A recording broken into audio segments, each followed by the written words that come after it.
الرحمن الرحیم نحمده ونصلی علی رسوله الکریم اما بعد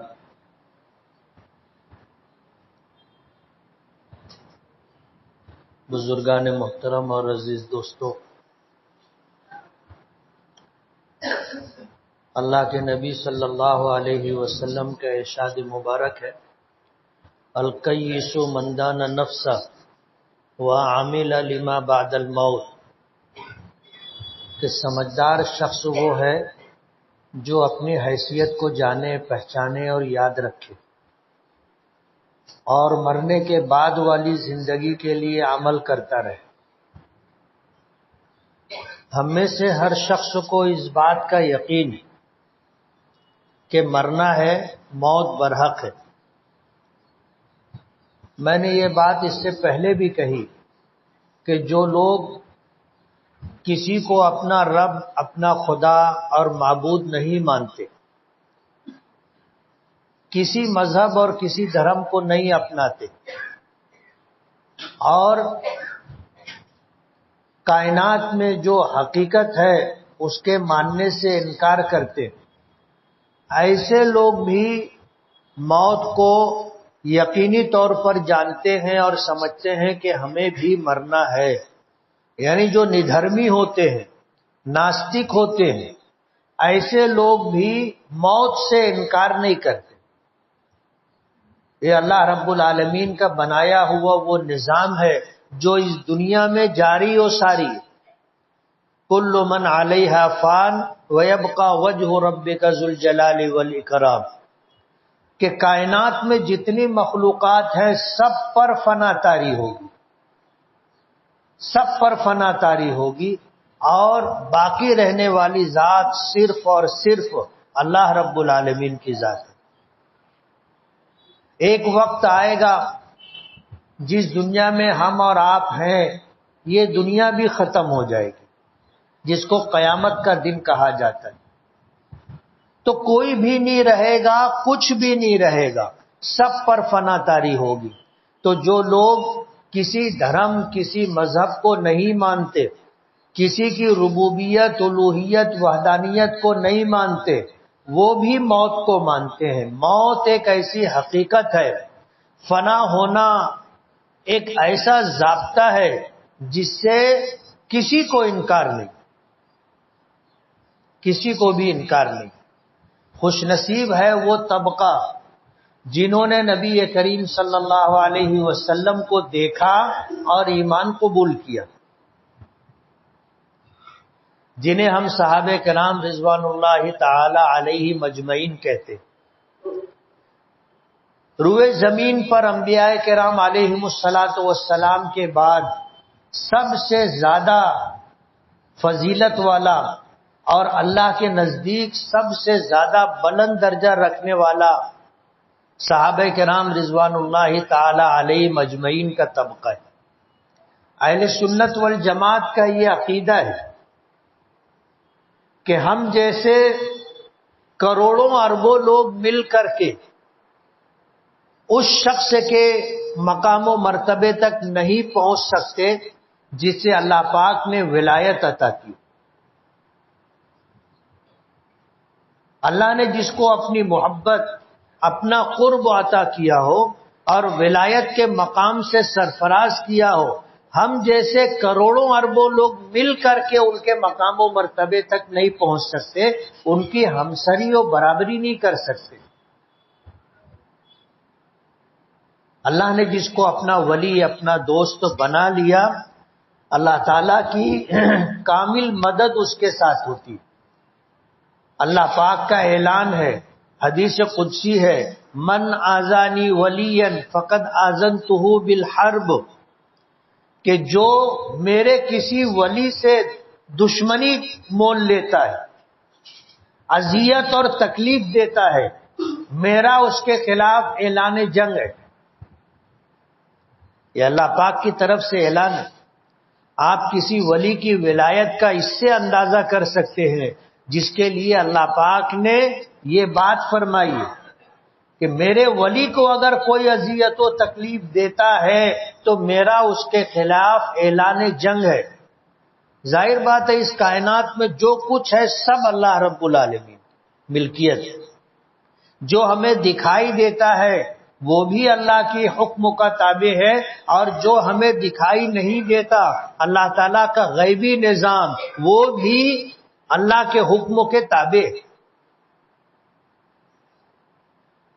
تکلیف کا محسوس ہونا، بشری تقاضوں سے متاثر ہونا اولیاء کرام علیہم الصلاۃ والسلام کے ساتھ بھی ہے، انبیاء کرام علیہم الصلاۃ والسلام کے ساتھ بھی ہے.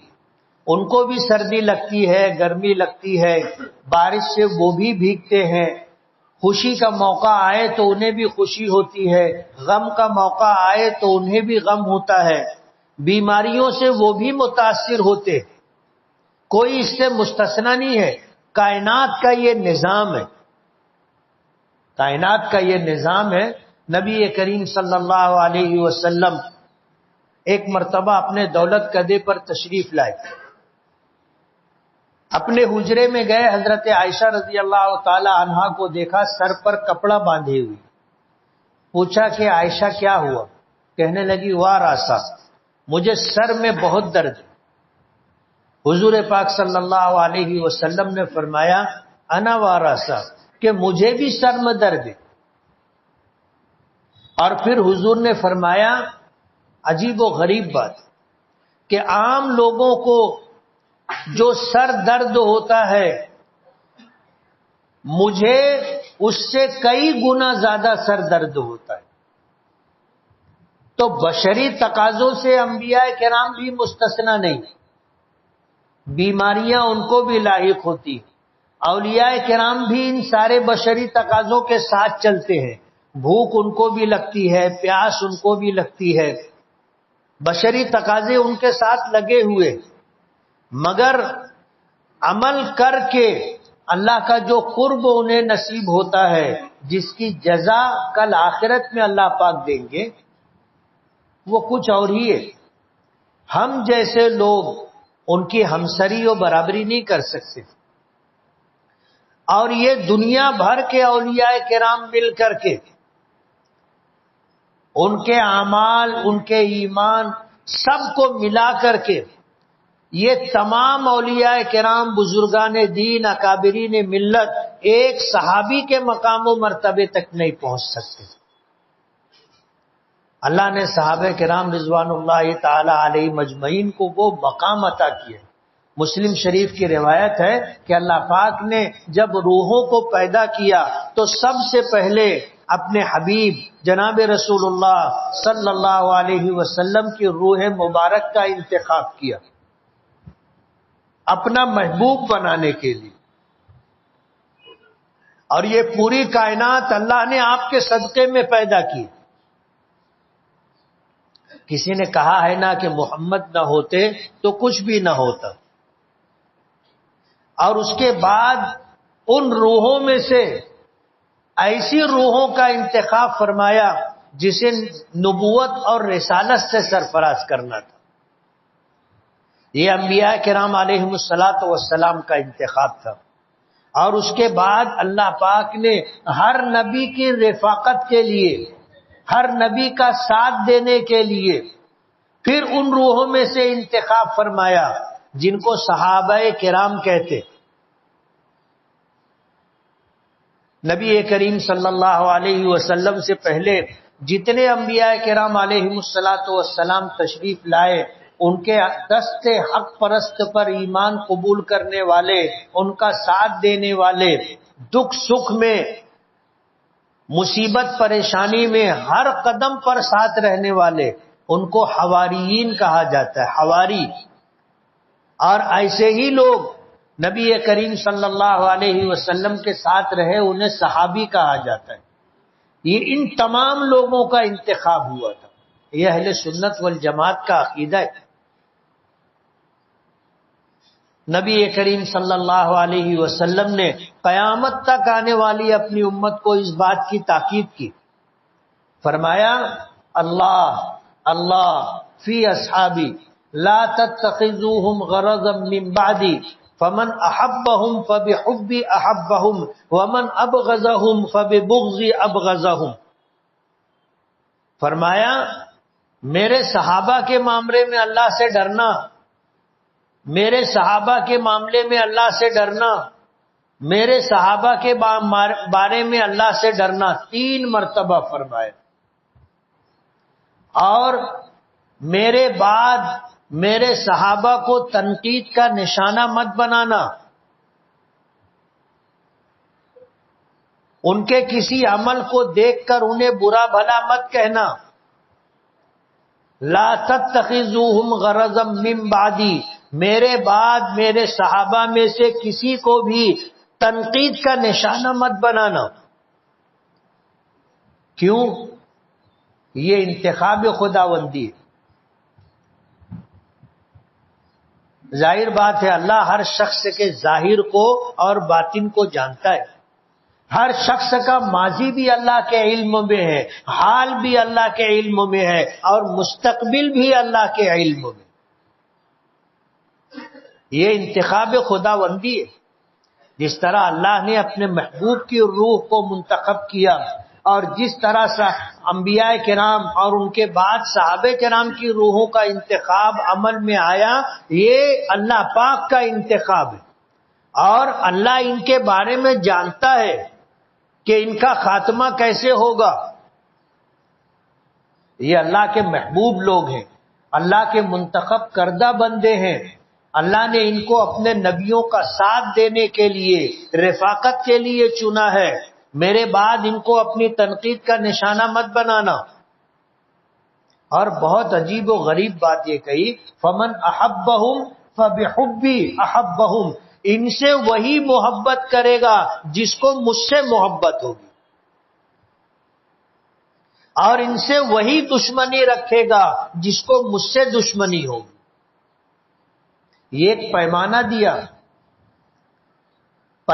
دیا جن امت میں قیامت تک کے لیے یہ ضابطہ دیا کہ اگر کسی شخص کو دیکھو کہ وہ صحابہ کرام سے عقیدت محبت رکھتا ہے تو سمجھ لینا کہ اس کو نبی کریم صلی اللہ علیہ وسلم سے محبت اور تعلق ہے.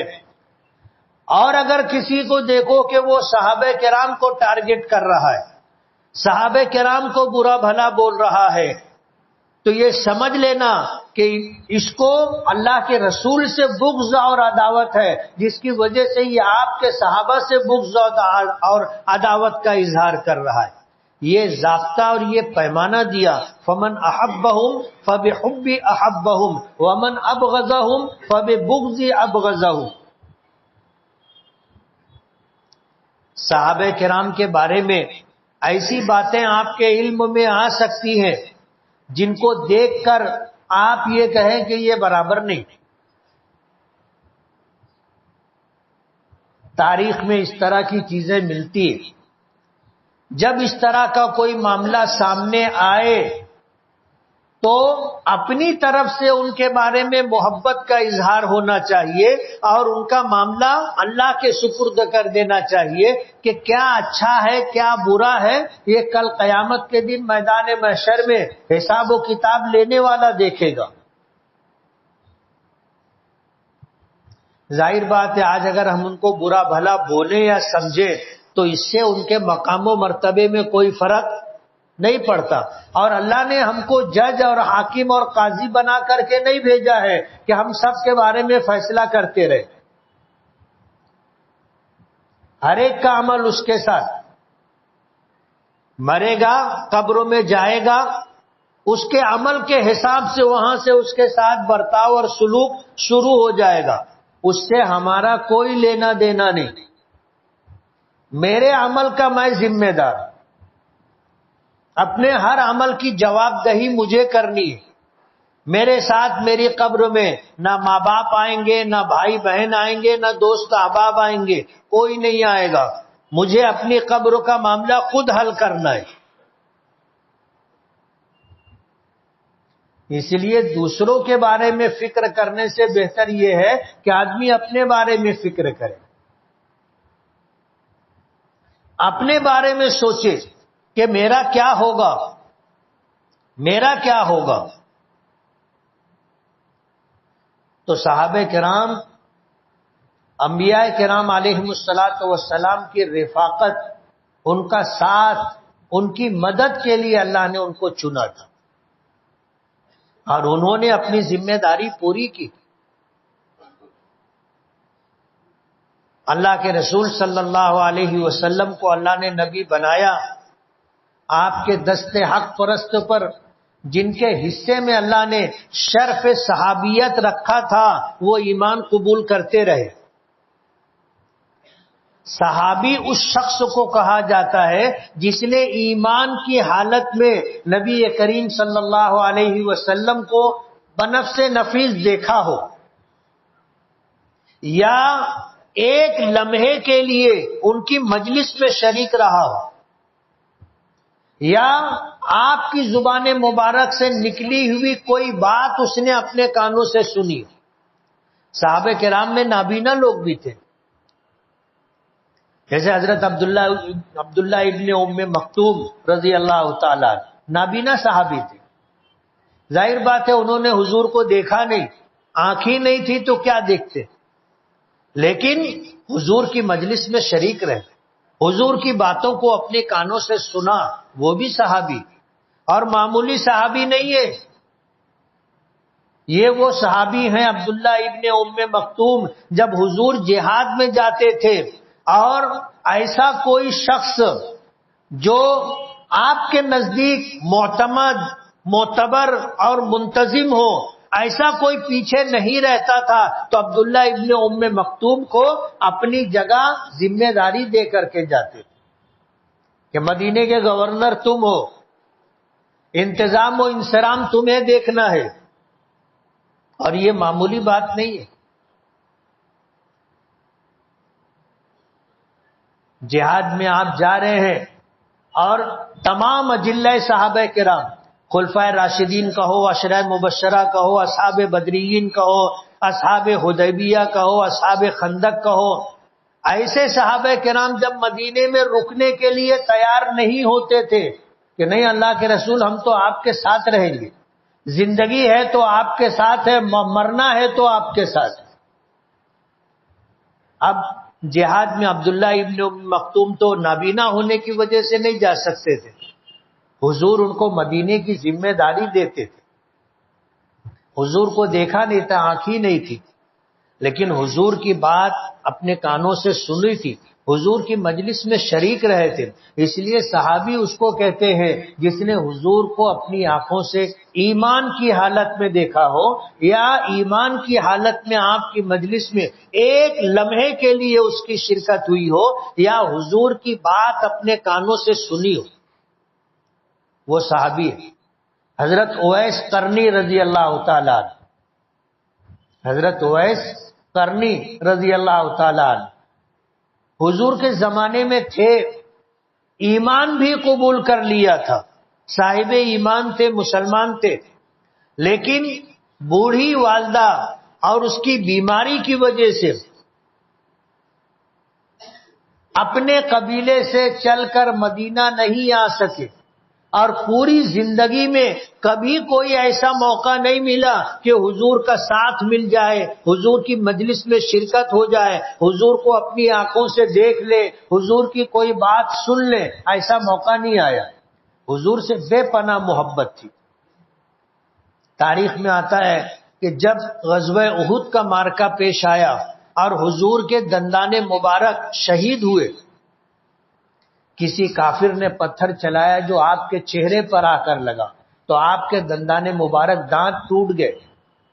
حضرت اویس قرنی رضی اللہ تعالی عنہ کو جب معلوم ہوا تو انہوں نے اپنے دانت خود توڑ لیے کہ جب میرے آقا کے دانت ٹوٹ گئے تو میں دانت رکھ کے کیا کروں گا۔ لیکن وہ صحابی نہیں ہے، صحابی نہیں، وہ تابعی ہے۔ انہوں نے حضور کو نہیں دیکھا تھا، صحابہ کرام کو دیکھا تھا، اور حضور کو جو دیکھے وہ صحابی، اور جو صحابہ کو دیکھے وہ تابعی۔ حضور نے ایک موقع پہ فرمایا تھا کہ کبھی اگر اویس سے ملاقات ہو تو اپنے لیے مغفرت کی دعا کروانا، اور یہ بات کہی کس کو تھی؟ حضرت عمر کو اور حضرت علی کو، کہ اویس کرنی سے ملاقات ہوگی تو تم اس سے ملاقات کرنا اور اپنی مغفرت کی دعا کروانا۔ آپ اندازہ کرو کیا مقام ہوگا ان کا۔ حضرت عمر رضی اللہ تعالی عنہ کا زمانے خلافت تھا، حج میں پہنچے تھے اور مینا کے میدان میں قیام تھا۔ حضرت عمر رضی اللہ تعالی عنہ نے حضرت علی کو ساتھ لیا اور تلاش کرنا شروع کیا کہ فلاں قبیلے کے لوگ آئے ہیں۔ کہا کہ آئے، بولے سب کو بلا لو۔ تو اس قبیلے کے تمام لوگوں کو بلایا، پھر پوچھا کہ تم میں فلاں شاخ سے کون تعلق رکھتا ہے؟ وہ کھڑے رہے، باقی سب بیٹھ گئے۔ لوگوں نے اسی طرح کیا۔ پھر پوچھا کہ تم میں ایک شاخ ہے جس کو قرن کہا جاتا ہے، ان میں اس سے جو تعلق رکھتے ہیں وہ کھڑے رہے، باقی سب بیٹھ جائے۔ اب جو لوگ کھڑے تھے یہ اس خاندان سے تھے، اس بستی سے تھے جس سے اویس کرنی کا تعلق تھا۔ تو حضرت عمر نے پوچھا کہ تم میں اویس کون ہے؟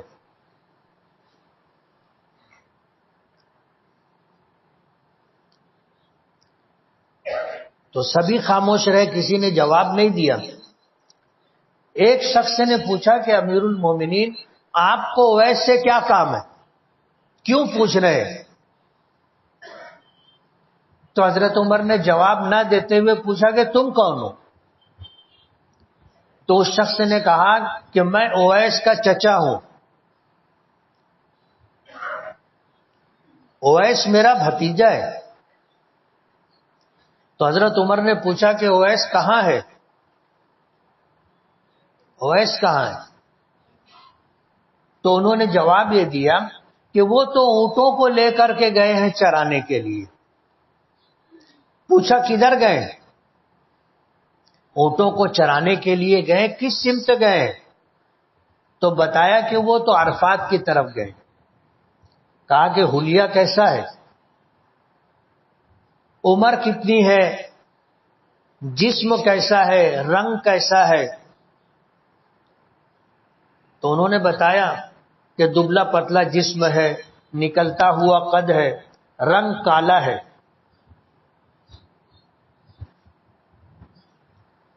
حضرت عمر فاروق رضی اللہ تعالی عنہ حضرت علی کو لے کر کے نکلے تلاش کرنے کے لیے۔ دیکھا کہ ایک جگہ اونٹ چر رہے، اور جو حلیہ بتایا گیا تھا اس حلیے کا ایک آدمی ایک درخت کے سائے میں لیٹا ہوا ہے۔ یہ دونوں وہاں پہنچے، جا کر سلام کیا تو اس نے جواب دیا۔ جواب دینے کے بعد انہوں نے پوچھا کہ تم کون ہو؟ تو اس نے کہا کہ میں تو فلاں قبیلے سے تعلق رکھتا ہوں۔ کہا کہ تمہارا نام کیا ہے؟ وہ بولے اویس نام ہے۔ پھر اس نے پوچھا کہ آپ میرا نام کیوں پوچھ رہے ہو؟ آپ کو مجھ سے کیا کام ہے؟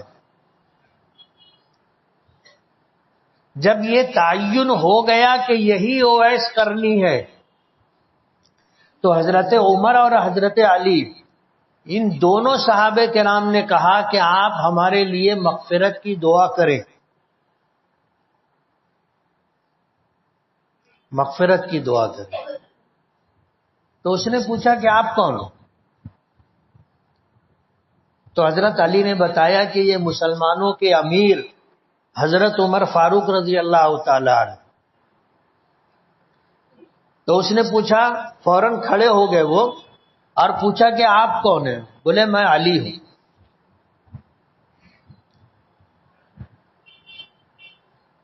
اویس کرنی رونے لگے۔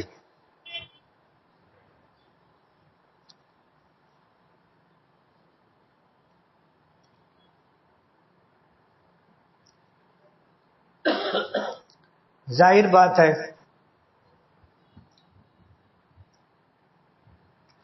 جن کا نام سنتے تھے اور جن کی عقیدت اور محبت دل کی گہرائیوں میں رہی ہو، اور پھر ملاقات ہو اور اس طرح ہو، اور پھر وہ یہ کہیں کہ تم ہمارے لیے مغفرت کی دعا کرو، آدمی کی کیفیت کیا ہوگی؟ رونے لگے اور کہا کہ میں نہیں، آپ میرے لیے مغفرت کی دعا کریں۔ تو حضرت عمر فاروق رضی اللہ تعالی عنہ نے بتایا کہ حضور پاک صلی اللہ علیہ وسلم نے ہم سے تذکرہ کیا تھا تمہارا، اور یہ کہا تھا کہ جب کبھی اویس سے ملاقات ہوگی تو اپنے لیے مغفرت کی دعا کروانا۔ ایسا مقام تھا حضرت اویس کرنی رضی اللہ تعالی عنہ کا، لیکن صحابی نہیں تھے۔ اپنی زندگی میں حضور سے ملاقات نہیں ہوئی، حضور کو دیکھا نہیں، حضور کی مجلس میں شریک نہیں رہے، حضور کی باتوں کو براہ راست اپنے کانوں سے نہیں سنا، صحابیت کا مقام نہیں ملا۔ لیکن حضور سے ایسی محبت تھی کہ اس کا تذکرہ حضور تک پہنچا، اور حضور نے ان کے متعلق یہ بات ارشاد فرمائی۔ تو صحابہ کرام کا بہت بلند مقام، بہت بلند مقام، اور ان سے عقیدت، ان سے تعلق، ان سے محبت رکھنا حضور سے محبت رکھنے کی علامت ہے۔ حضور نے یہ پیمانہ دیا، فَمَنْ أَحَبَّهُمْ فَبِحُبِّي أَحَبَّهُمْ، کہ جو کوئی میرے صحابہ سے محبت کرے گا وہ اس لیے محبت کرے گا کہ اس کو مجھ سے محبت ہے، اور جو میرے صحابہ سے بغض اور دشمنی رکھے گا وہ اس لیے ان سے دشمنی اور بغض رکھ رہا ہے کہ اس کو مجھ سے بغض اور دشمنی۔ اس لیے انبیاء کرام علیہم الصلاۃ والسلام کے بعد سب سے بلند تر مقام صحابہ کرام کا ہے۔ ہمیشہ اپنی دعاؤں میں ان کو شامل رکھنا چاہیے۔ ہم دعا کریں اپنے لیے تو حضرات صحابہ کرام ہیں، تابعین ہیں، تبع تابعین ہیں، بزرگان دین ہیں، اولیاء کرام ہیں، ان کے لیے بھی دعا کرنا چاہیے، اور اس لیے دعا کرنا چاہیے کہ یہ اللہ کے محبوب ہیں۔ ایک مرتبہ حضور نے دسترخوان سجایا، اب جیسا دسترخوان رہا ہوگا ہاتھ اٹھایا، دعا کی کہ اللہ کسی ایسے شخص کو بھیج ہمارے ساتھ کھانے میں شرکت کے لیے جو تجھ سے محبت رکھتا ہو اور تجھ کو بھی اس سے محبت ہو۔ ابھی یہ دعا کی، چہرے پر ہاتھ پھیرا، حضرت سعد بن ابی وقاص رضی اللہ تعالی عنہ، حضور کی دعا تھی۔ رشتے میں حضور کے ماموں ہوتے تھے، اسلام قبول کرنے والوں میں 7ویں شخص تھے حضرت سعد بن ابی وقاص۔ سعد نام تھا، ابو اسحاق کنیت تھی، اور قبیلہ بنو زہرہ سے تعلق تھا۔ رشتے میں حضور کے ماموں ہوتے تھے، اور حضور بھی بار بار ان کے بارے میں کہتے تھے اپنے رشتے کا اظہار کہ یہ میرے ماموں ہیں۔ اور ایک موقع پہ تو عجیب بات کہی کہ یہ میرے ماموں ہیں، ایسا کسی کا ماموں ہو تو لاؤ۔ حضور نے یہ بات ارشاد فرمائی، اور ایک موقع پر حضور نے فرمایا کہ اللہ سعد جو دعا کرے اسے تو قبول فرما لے، سعد جو دعا کرے اسے تو قبول فرما لے۔ اس لیے صحابہ کرام جن کے نام ہمیں معلوم ہے، اور جن کے نام ہمیں معلوم نہیں ہے، ان تمام لوگوں کو اپنی دعاؤں میں شامل رکھنا چاہیے اور دعا کا معمول بنانا چاہیے۔ دعا مومن کا ہتھیار ہے۔ کیا ہے؟ بولو نا۔ دعا مومن کا ہتھیار ہے، اور وجہ اس کی یہ ہے کہ دنیا کے سارے ہتھیار دعا کے سامنے فیل ہے۔ دنیا کی ساری تدبیریں دعا کے سامنے فیل ہے۔ ایک مرتبہ حضور نے فرمایا لا يرد القضاء الا بالدعاء، موت ٹلتی نہیں ہے مگر دعا سے۔ کسی موقع پر تفصیل سے بتائیں گے کہ اس کا کیا مطلب ہے۔ دعا میں اتنی طاقت ہے، اتنی طاقت ہے دعا میں، اس لیے دعا کا معمول بنانا چاہیے۔ اللہ تعالی ہمیں اپنی محبت عطا فرمائے، انبیاء کرام کی محبت عطا فرمائے، اپنے حبیب کی محبت عطا فرمائے، اور جو لوگ اللہ کے رسول سے محبت رکھتے ہوں ان کی محبت عطا فرمائے۔ وآخر دعوانا ان الحمد للہ رب العالمین۔